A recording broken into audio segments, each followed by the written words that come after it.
Hello everyone, मैं ऋषभ सिंह आप सभी का स्वागत करता हूं आपके अपने चैनल शॉर्ट हैंड ट्यूटोरियल में, जहां कि हम हर एक दिन एक वीडियो के साथ आते हैं और अपने इस टॉपिक को आगे की ओर लेकर चलते हैं। तो आइए आज इस नए वीडियो के साथ हम एक स्टेप और आगे की ओर चलते हैं। Guys, let's start.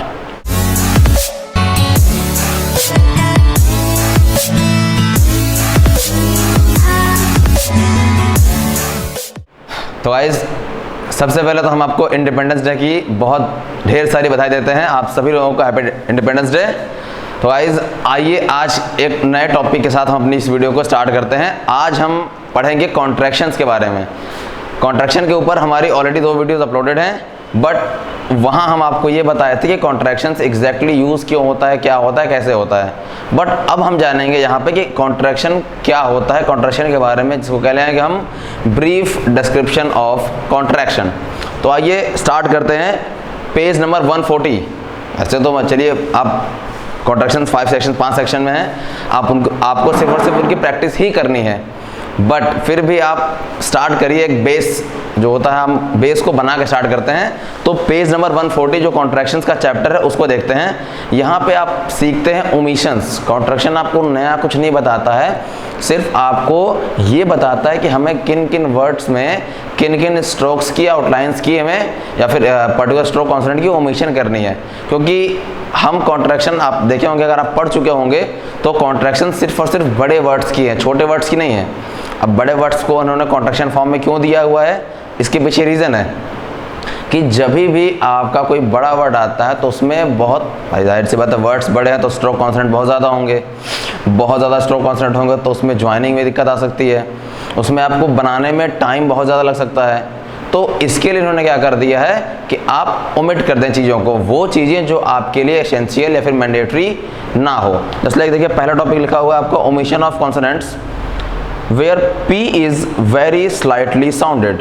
P is very slightly sound, जहाँ पे भी आपका P बिल्कुल ही स्लाइट मीन्स हल्का साउंड देता है, वहाँ it may be omitted। हम क्या करते हैं, P को ओमिट कर देते हैं और अपने वर्ड को बना लेते हैं। फॉर एग्जाम्पल, आपके सामने जो बुक का वर्ड दिया हुआ है वो दिया हुआ है प्रॉम्प्ट, PROMPT। प्रॉम्प्ट, प्रॉम्प्ट क्या है, ये एक पर्टिकुलर वर्ड है। अब इसमें आपने देखा PR आपका एक हुक फॉर्मेशन है, ये एक वॉवेल है ऑ का, देन MPT प्रॉम्प्ट, यहाँ पे आपका प्रो साउंड दे रहा है, ठीक है। वॉवेल लगाना हमारे लिए मैंडेटरी है, बट एम के साथ अब टी को रिप्रेजेंट करना क्यों ज़रूरी है, क्योंकि टी हमारे लिए एक हॉविंग का रूल है और हॉविंग बहुत ज़्यादा एसेंशियल है आपका शॉर्ट हैंड में। तो इसको हमें रिप्रेजेंट करना ही होगा और उसको रिप्रेजेंट करने के लिए हम क्या करते हैं, एम को या फिर प्रेसीडिंग स्ट्रोक को ऑफ कर देते हैं। यहाँ पे जो पी का साउंड आ रहा है बहुत ज़्यादा लाइट आ रहा है, इसको हम अगर रिप्रेजेंट ना भी करें तो भी इसके फ्लो में हम प्रॉम्प्ट को पढ़ लेते हैं। तो अब यहाँ पे इन्होंने देखिए आउटलाइन इसकी बना रखी है,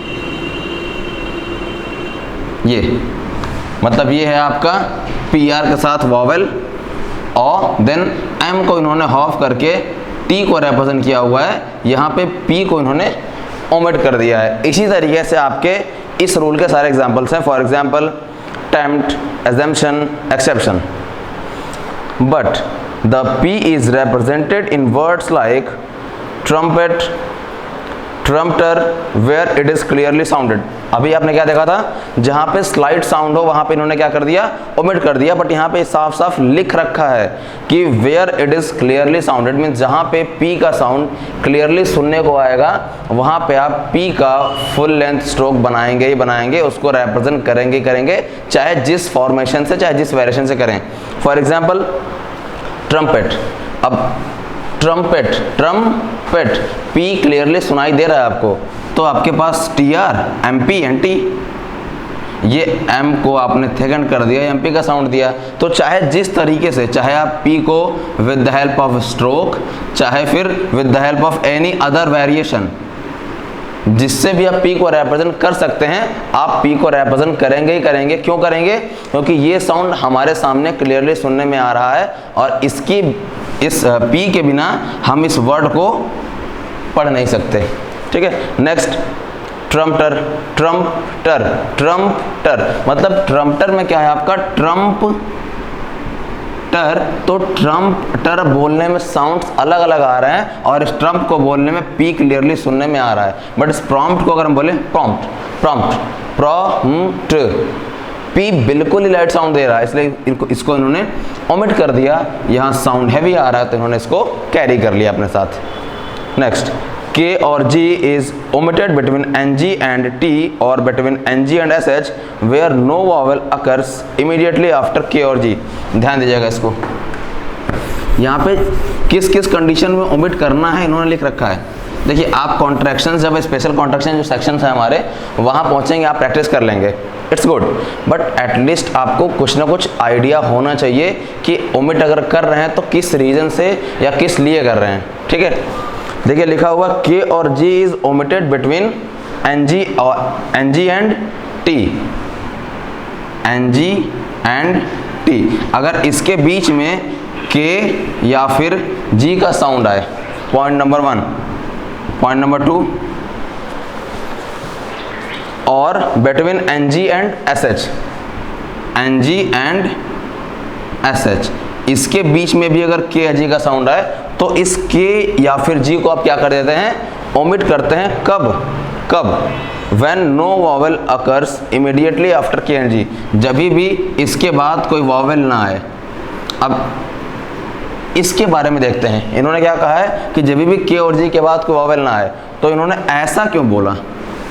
ये जो हम आपको बता रहे हैं सारी कंडीशंस, ये लिखा हुआ है बुक में, बट वॉवेल्स नहीं आया, तो क्यों इस कंडीशन में ओमिट क्यों करते हैं, ये बुक में कहीं नहीं लिखा हुआ है। मैं आपको पर्सनल एक्सपीरियंस से बता रहा हूँ, मे बी ऐसा होता हो नहीं होता, आई डोंट नो, बट अपना पर्सनल एक्सपीरियंस है कि देखिए जाहिर सी बात है, अगर कोई वॉवल किसी भी स्ट्रोक कॉन्सोनेंट के बाद आता है तो उस वॉवल को पुट करने के लिए हमारे सामने स्ट्रोक कॉन्सोनेंट होना चाहिए। ये अभी का नहीं, बहुत पुराने टाइम से रूल चला आ रहा है। जब आप एस एंड जेड पढ़ रहे थे तो वहाँ पे circle S and Z and stroke S and Z का रूल यही था कि जब भी आपके एस के पहले, इनिशियल एस के पहले वॉवल आए, then vowel requires stroke consonant, same ये फाइनली था तो final vowel requires finally stroke consonant to represent their place. तो यहाँ पे भी सेम वही चीज़ अप्लाई हो रही है कि अगर आपका K और G के बाद वॉवल है तो उसको आखिर आप प्लेसिंग देंगे, तो उस प्लेसिंग को देने के लिए K और G का होना ज़रूरी है। बट रूल क्या बोलता है कि अगर K और G के बाद वॉवल नहीं है तो आप इसको ओमिट कर सकते हैं। फॉर एग्जाम्पल, पहला वर्ड है एजेंट। अब एजेंट में क्या है, ADJUNCT, ठीक है। इन्होंने इसको ये बना रखा है, ए जे के साथ अ का वॉवेल, मच वाला साउंड, ANT, इसको बोलेंगे हम के, बट यहाँ पे के क्या है, ये बिल्कुल ही लाइट साउंड दे रहा है और इसके साथ कोई वॉवेल अटैच नहीं है। Next extinction. एक्सटिंक्शन में क्या है, सेम यही चीज, एक XT शन, एन के साथ शन, एक्सटिंक्शन। अब इन्होंने क्या कर दिया, एक्सटिंक्शन में ये टी का वॉवेल है कहाँ जाएगा, शिफ्ट होकर के सेकंड स्ट्रोक के पहले। आप इसको कितना भी गलत पढ़ना चाहेंगे, अगर आपका माइंडसेट यही है कि हमें गलत पढ़ना है, अगर तो भी आप इसको गलत पढ़ना चाहेंगे तो क्या पढ़ेंगे, एक्सटिंक्शन, एक्सटेंशन। आप एक्सटिंक्शन तक पहुंच गए, एक्सटिंक्शन साउंड तो एक्सटिंक्शन, बट के इतना लाइट साउंड कर रहा है कि आप उस के को न भी लगाएं तो भी आप इसको चाह करके भी गलत नहीं पढ़ सकते। अगर आपको लगता है कि नहीं सर कंफ्यूज हो रहे हो तो आप एक बार गलत पढ़ के ट्राई करो। I am very much sure आप इसको कितना भी गलत पढ़ना चाहोगे बट इसको इस साउंड के अलावा कुछ और नहीं निकाल सकते, बिकॉज एक्सटेंशन तो एक्सटेंशन ये कैरी करता है ना, और एक्सटेंशन इसके साथ अगर मे भी आपको ये भी कंफ्यूजन है सर यही वर्ड क्यों बनेगा, मे भी कुछ और बन जाए, यार सेंटेंस मेकिंग भी होती है। आपको लगता है कि नहीं ये वर्ड, तो वर्ड्स कौन सा सुटेबल होता है, एक ही तरीके से आपके 4 वर्ड बनते हैं। मैं आपको एक एग्जांपल देता हूँ। सपोज अभी अगर आप बेसिक लेवल पे हैं तब आप इसको अप्लाई नहीं करिएगा, बट अगर आप एडवांस लेवल पे हैं तो आप इसको ट्राई कर सकते हैं। एक वर्ड है आपका डेवलपमेंट और एक वर्ड है आपका डिपार्टमेंट, ठीक है। अब डेवलपमेंट ये बनता है और डिपार्टमेंट ये बनता है, ठीक है। बट जब आप एडवांस लेवल पे पहुंचते हैं तो आप इन दोनों को सिर्फ और सिर्फ एक सिंगल डी से रिप्रेजेंट करते हैं। किस कंडीशन में? इसके लिए भी कंडीशन है, जब भी ये किसी के साथ है, जब भी ये किसी के साथ है। तो अगर मैं आपको एक वर्ड बोलूं इंफ्रास्ट्रक्चरल डेवलपमेंट, चलिए मान लीजिए आपने इंफ्रास्ट्रक्चरल ये बनाया, मे भी आप लोगों में से कितने लोग नहीं समझ पाओगे ये इंफ्रास्ट्रक्चरल है, बट जो एडवांस लेवल के लोग होंगे वो समझ गए होंगे, और जो नहीं होंगे परेशान मत होइएगा, इसके बारे में भी हम आगे आपको पढ़ाएंगे कि जैसे जैसे आप आगे बढ़ते जाएंगे हम चीज़ों को शॉर्ट करना कैसे है, क्यों करना है, कब करना है, ये सब कुछ बताएंगे। मेरे पास इसकी पूरी नोट्स पड़े हुए हैं कि किस किस वर्ड्स को हम किस तरीके से शॉर्ट कर रहे हैं, पूरी नोट्स पड़े हुए, हम आपके सामने सारे नोट्स ला कर रख देंगे, उसको आप आराम से कॉपी कर लीजिएगा या फिर उसकी हेल्प से खुद को स्मार्ट बनाते रहिएगा। बट मान लीजिए अब वर्ड पे आते हैं इंफ्रास्ट्रक्चरल डेवलपमेंट, आपने बनाया इंफ्रास्ट्रक्चरल, डी से कट कर दिया, ठीक है, क्योंकि भाई डेवलपमेंट मैंने बोला कि आप डी से कट करते हैं। वहीं पे मैंने एक वर्ड बोला पुलिस डिपार्टमेंट, पुलिस डिपार्टमेंट, ठीक है। अब ये बन गया पुलिस एक वर्ड है, तो पुलिस के लिए आपको वावा लगाना ज़रूरी है। तो ये आपका हो गया पुलिस डिपार्टमेंट, ये हो गया इंफ्रास्ट्रक्चरल डेवलपमेंट। मे भी आपके अंदर कंफ्यूजन हो कि सर ये डिपार्टमेंट हो सकता है, ये डेवलपमेंट हो सकता है। यार सेंटेंस को कैच करो आप, इंफ्रास्ट्रक्चरल डिपार्टमेंट कभी होता ही नहीं है। अगर आप गलत पढ़ने के मोड में भी हैं तो भी इंफ्रास्ट्रक्चर कोई डिपार्टमेंट नहीं है, पुलिस को डेवलपमेंट नहीं है। पुलिस आप ये सकते हैं, ये कह सकते हैं कि growth in police development, sorry department, growth in police department. But आप पुलिस के साथ डेवलपमेंट नहीं पढ़ सकते हैं क्योंकि वो कोई सेंटेंस बनाएगा नहीं, सेंटेंस ही गलत है आपकी। तो अगर ये डी आपका पुलिस के साथ है तो जाहिर सी बात है डिपार्टमेंट है, क्योंकि पुलिस एक विभाग होती है और डिपार्टमेंट का मतलब विभाग होता है। इंफ्रास्ट्रक्चर डेवलपमेंट, ये सारी चीज़ें इंफ्रास्ट्रक्चर अपने साथ डेवलपमेंट को लेकर आता है, ये कोई विभाग नहीं है इंफ्रास्ट्रक्चर, ये अपने साथ डेवलपमेंट को ही लाएगा। तो यहाँ पे डी आपका डेवलपमेंट को रिप्रेजेंट किया और यहाँ पे डी आपका डिपार्टमेंट को रिप्रेजेंट किया। तो अगर आप गलत पढ़ना भी चाह रहे हैं तो भी ये सोचिएगा कि एटलीस्ट जो आपकी सेंटेंस बन रही है या फिर जो आप दो अलग अलग चीज़ों को ज्वाइन कर रहे हैं, क्या उसका कुछ सेंस निकल रहा है। ऐसा नहीं, देखिए जब आप शॉर्ट हैंड बनाते हैं ना, एटलीस्ट आप मैगजीन तक पहुंच जाते हैं और अनसीन मैटर लिखते हैं। 80 वर्ड पर मिनट, मैं आपको बता रहा हूँ आज की डेट में 80 वर्ड पर मिनट की स्पीड अगर आपको लिखनी है तो आप इसको with the help of pencil लिख सकते हैं और एक नॉर्मल आउटलाइन के साथ भी लिख सकते हैं। बहुत ज़्यादा आपने अपने आप को पुश कर दिया तो आप इसको 80 से 100 तक लेके जा सकते हैं, नो डाउट, और कोई दिक्कत भी नहीं होगी आपको 100 तक जाने में। बट मैं आपको ये भी बता दूं, टू बी ऑनेस्ट, मे भी कुछ लोग आपको कहते हैं नहीं 100 बहुत है, अरे इतना इनफ है, मोर देन इनफ। नहीं, अगर आपकी स्पीड इतनी है तो आपका सिलेक्शन नहीं होगा, आई एम श्योर। मैं ये चीज़ पर्सनल एक्सपीरियंस और एक दावा कर रहा हूँ यहाँ पे कि अगर आपकी स्पीड 100 वर्ड पर मिनट की है तो आप यहाँ का मैटर नहीं लिख सकते हैं कभी भी। इसके लिए आपको 100 प्लस जाना ही पड़ेगा, क्योंकि जब आप एग्जामिनेशन हॉल में बैठते हैं तो सिर्फ और सिर्फ वो 10 मिनट का मैटर जो बोला जाता है वो मैटर नहीं करता कि आपको सिर्फ 10 मिनट का मैटर लिखना है, 80 वर्ड पर मिनट की स्पीड है। एग्जामिनेशन हॉल में बहुत सारी चीज़ें मैटर करती हैं। अब आप सोच रहे हो सर इसमें क्या मैटर करना है, तो एग्जाम में गए, हमने एग्जाम दिया, बात खत्म। नहीं, एग्जामिनेशन हॉल में जब आप बैठते हैं तो एग्जामिनेशन हॉल का जो प्रेशर होता है, कभी आप अगर अपने लाइफ में एग्जाम दिए होंगे फर्स्ट टाइम, और वो भी उस लेवल पे जा करके जहाँ पे आपको ये लगता है कि इसके बाद सिलेक्शन है, इसके बाद जॉब है, तो जो वहाँ का प्रेशर होता है ना, जब आप एग्जामिनेशन हॉल में बैठते हैं 10 मिनट का टाइम होता है आपके पास, और ये रहता है कि अगर ये 10 मिनट अच्छा गया, इस 10 मिनट में हमने वर्ड्स को लिख लिया, हमारा ट्रांसक्रिप्शन अच्छा हुआ, तो हमारी नौकरी पक्की। तो जो आपकी हार्ट बीट होती है वो बहुत तेज़ हो जाती है, कभी फील करिएगा। नेक्स्ट, वहाँ का जो इन्वायरमेंट है, मीन्स रूम का इको, वो मैटर करता है। जो पर्सन बोल रहा है, मैटर डिक्टेट कर रहा है, उसकी वॉइस किस तरीके की है। जेंट्स वॉइस अलग होती है, लेडीज़ वॉइस अलग होती है। उसके साथ जहाँ पे आप को मैटर बोला जा रहा है वहाँ अगल बगल कहीं रोड नहीं है या फिर कहीं रेलवे ट्रैक तो नहीं है, बिकॉज जाहिर सी बात है 10 मिनट के बीच में मे भी कोई ट्रेन गुजरे, मे भी कोई बाइक या कार गुजरे, वो हॉर्न साउंड करेगी, तो आप वहाँ पे 1-2 वर्ड छोड़ेंगे, और जैसे आपका 1-2 वर्ड छोड़ता है आपका माइंड स्विच होता है कहीं और, क्योंकि साउंड आपने कहीं और की सुनी, ये साउंड सुने, क्लैश होते ही चीज़ें। तो इसी तरीके से मे भी एग्जामिनेशन हॉल में अगर किसी के हाथ से बाय मिस्टेक पेन छूट गया, वो साउंड भी मैटर करती है। ऐसा नहीं कि आप घर बैठ करके इतने स्पीड से मैटर लिख लिए तो आपने सोचा कि नहीं हम मतलब हम तो राजा हैं, बहुत स्मार्ट हैं हम, नहीं, हमेशा अपने ऊपर आपको वर्क करते रहना है। आप कभी भी अगर आपका टारगेट ये है कि मुझे एसएससी में जाना है, यही वाला मैटर लेकर के 80 वर्ड पर मिनट का मैटर लेकर के मुझे सिलेक्शन पानी है, तो अगर आपने इसके लिए इसको अचीव भी कर लिया तो भी अपने आप को रोकिए मत, स्पीड को बढ़ने दीजिए। आप जितना आगे जाके, अगर मैं कह रहा हूँ अगर आप इसके लिए तैयारी कर रहे हैं, मतलब ग्रुप सी या डी सपोज, अगर आपको ग्रुप बी मिलता है तो क्या खराब है? मुझे नहीं लगता कि कोई पर्सन ऐसा होगा जो ये टारगेट किया हो और अगर उसको ये मिल रहा तो उसको छोड़ दे। सब चाहते हैं कि हम एक अच्छी रैंक पे, अच्छी पोस्ट पे, अच्छी एक रेपुटेटेड पोस्ट हो जहाँ पे हमको अच्छी वैल्यू मिले, अच्छी सैलरी मिले, सब कुछ मिले। तो अगर आपको ये मिल रहा है और आपके पास टाइम है इसको अचीव करने के लिए, अगर टाइम नहीं है, आपको 6 महीने बाद एग्ज़ाम है, आप यहीं तक पहुंच पाए, नो, इसको कोई दिक्कत नहीं है। आप अगर इसके ऊपर बढ़ना चाहते हैं तो जॉब के बाद ही बढ़ सकते हैं।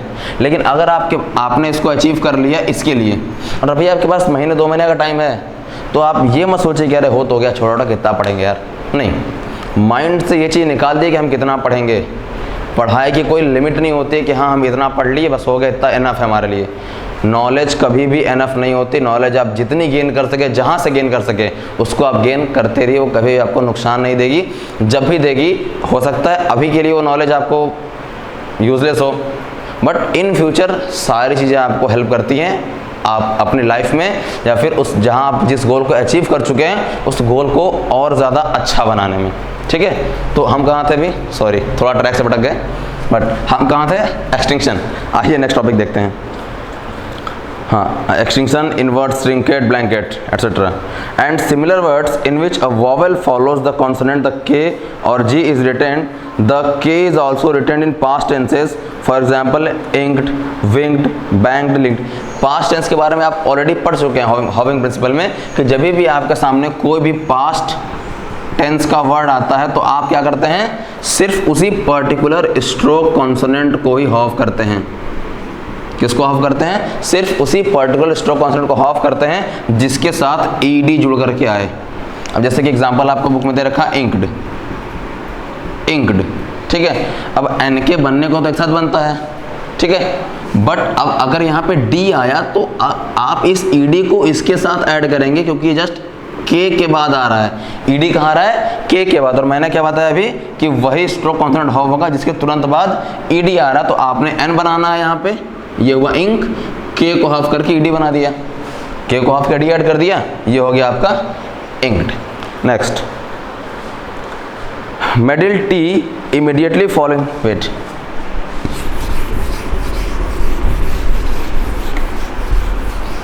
देखिए जो चीज़ें यहाँ पे लिखी हुई है ना उसको हम बोर्ड पे एक्सप्लेन करके पढ़ते हैं, अदरवाइज कंफ्यूजन में भी रह जाए। लिखा हुआ है मिडिल टी, मतलब क्या है, टी आपका साउंड कर रहा है कहाँ पे, मिडली। अगर ये मिडली है तो जाहिर सी बात है इसके पहले भी कुछ होगा और इसके बाद भी कुछ होगा। कोई भी चीज़ अगर बीच में आ रहा है तो उसकी इनिशियली भी कुछ है एंड फाइनली भी कुछ है। Middle T immediately follows circle S, immediately follows, follows का मतलब क्या है कि ये फॉलो कर रहा है, ये फॉलो कर रहा है। और फॉलो करने का मतलब क्या होता है कि वो चीज़ बाद में आए, वो चीज़ बाद में आए। तो ये फॉलो कर रहा है किसको, एस को, यानी फॉलो कर रहा है एस पहले आ रहा है।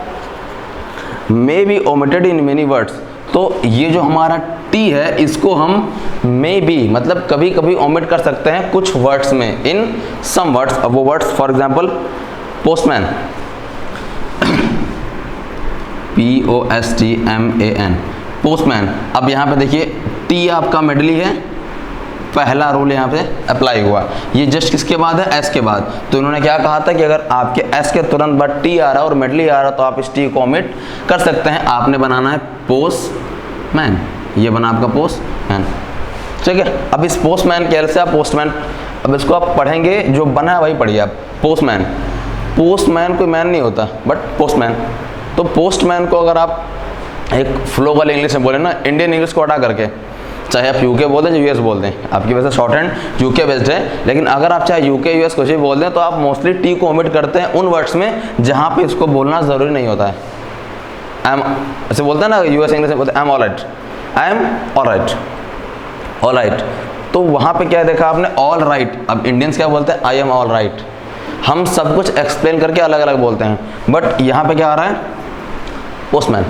पोस्टमैन, तो पोस्टमैन की हेल्प से आप पोस्टमैन पढ़ लेंगे, यहाँ पे आपको कोई कंफ्यूजन हो ही नहीं सकती है। Same as it is honestly,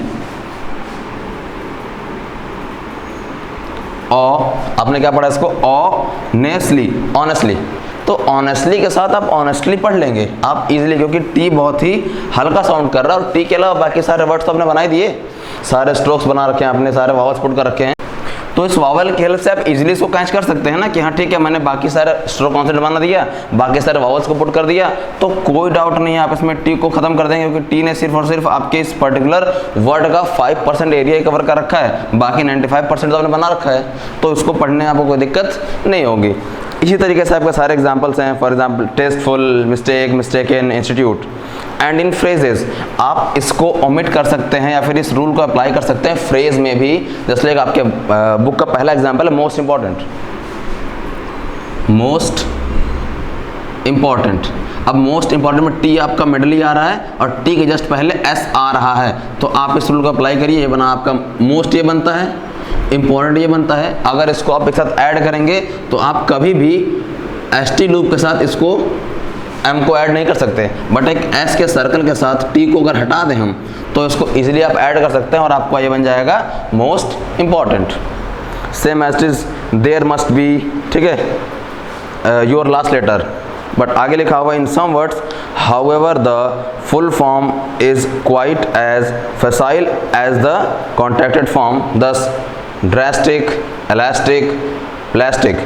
मैंने आपको स्टार्टिंग में ही बोला था, यहाँ साफ साफ लिखा भी था कि आप टी को में भी ओमिट कर सकते हैं, कहीं भी ये नहीं लिखा था कि आपको ओमिट करना ही करना है या फिर ये बहुत ज़्यादा मैंडेटरी जरूरी है कि ओमिट करें, आप टी नहीं बना सकते, ऐसा कहीं नहीं लिखा था।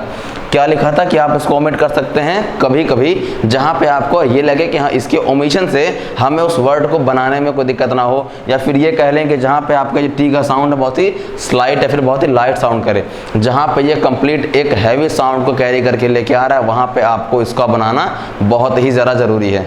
तो अब ये एग्जाम्पल देखिए, आपका लिखा हुआ है पहला ड्रास्टिक, बोलने से समझ में आ रहा है आपको, ड्रास्टिक मतलब ड्रास्टिक, टी क्लियर दिख रहा है। अब ये जो आपने वर्ड बना रखे थे ऑनेस्टली, ऑनेस्टली में ऑनेस्टली, ऑनेस्टली टी नाम का आया, फिर वो आया नहीं आया पता नहीं, लेकिन ड्रास्टिक में टी साफ साफ सुनाई दे रहा है, तो जहाँ पे टी का साउंड हैवी आया आपने उसको बनाना है, जहाँ पे टी का बिल्कुल ही लाइट साउंड आया वहाँ पे आपको इसके बारे में कोई मतलब स्ट्रोक कॉन्सेप्ट बनाने की कोई ज़रूरत नहीं है, जितना हो सके आप चीज़ों को ओमिट करते रहें ताकि आपकी आउटलाइंस शॉर्ट बनती रहे। मैंने आपको पहले भी पिछले वीडियो में बताई थी एक चीज़ कि आप अपनी स्पीड को कभी भी हाथों से नहीं बढ़ा सकते, क्योंकि इसकी एक लिमिट होती है कि हाँ आप इतना तेज़ इसको चला सकते हैं, दैट्स इट। उसके बाद आप क्या करते हैं, चीज़ों को शॉर्ट करते हैं, जितना छोटा बनाएंगे आपको उतना कम लिखना होगा, और जितना कम लिखना होगा आपको आप उतना ही तेज़ लिख सकते हैं, तो वहाँ से बढ़ती है स्पीड। ये होता है स्मार्ट वर्क। और हार्ड वर्क के लिए तो आप हाँ चलाए जा रहे हैं, बस आप काम कर रहे हैं, लिखे जा रहे हैं, एक वर्क किए जा रहे हैं। तो बी स्मार्ट, आपको बनना है घोड़ा। ये घोड़े जो होते हैं वो हमेशा स्मार्ट वर्क करते हैं, कभी भी गधे स्मार्ट वर्क नहीं करते हैं, ठीक है, don't take it personally, but जो चीज़ें फैक्ट है हम आपको वही बताएंगे। ऐसा नहीं कि हमने कह दिया कि हाँ ठीक है भाई जो कर रहे हो सही कर रहे हो, नहीं, अगर आप गलत कर रहे हैं हम आपको बीच में टोकेंगे, यही हमारा काम है, हमारा यही मोटो है कि आप एक अच्छे तरीके से स्मार्ट वर्क करें और कम टाइम में एक अच्छी जॉब, अच्छी पोस्ट अचीव कर सकें। और ये आपके लिए तो अच्छा होगा ही कि चलो आपकी जॉब लग गई, ये हमारे लिए भी एक प्राउड मोमेंट होगा कि आप को हम एक गाइड दिए, हमारे गाइडेंस में आप रहे, हमसे कुछ सीखे और उसके बाद आपकी जॉब लगी, तो हमारे लिए भी एक प्राउड मोमेंट होता है कि नहीं हाँ हमसे नॉलेज लेकर के आपकी जॉब लगी है। तो आप अपनी पढ़ाई कंटिन्यू करते रहिए। बाकी आपको कोई भी दिक्कत हो तो डिस्क्रिप्शन में आपको मेरा कॉन्टैक्ट नंबर जो इवन आप उस पर कॉल करें, व्हाट्सएप पे मैसेज कर सकते हैं, आप इंस्टाग्राम की आईडी है आप वहाँ पे डीएम कर सकते हैं। कोई भी डाउट हो आप बस क्वेश्चन करिए, आपके सारे क्वेश्चन के आंसर आपको ईजिली प्रोवाइड किए जाएंगे। अगर आपका सवाल छोटा रहा तो हम आपको मैसेज करके उसका जवाब दे सकते हैं, और अगर आपका क्वेश्चन ऐसा रहा जिसको हम ऑन टेक्स्ट एक्सप्लेन नहीं कर पा रहे हैं, डोंट वरी, हम आपको उन सारे डाउट्स की जो क्लैरिटी है वो ऑन कॉल दे देंगे। इसके लिए आप बिल्कुल निश्चिंत रहिए, बस आप अपनी पढ़ाई करते रहिए। सो गाइज आज की वीडियो के लिए सिर्फ इतना ही। ये सिर्फ कॉन्ट्रैक्शन की एक छोटी सी वीडियो थी। कॉन्ट्रैक्शन पे भी बहुत सारी वीडियोस आनी बाकी है, तो आप हमारे साथ जुड़े रहें और हमारी इस वीडियोस को देखते रहें और आगे भी लोगों को शेयर करते रहें। So guys, have a good day.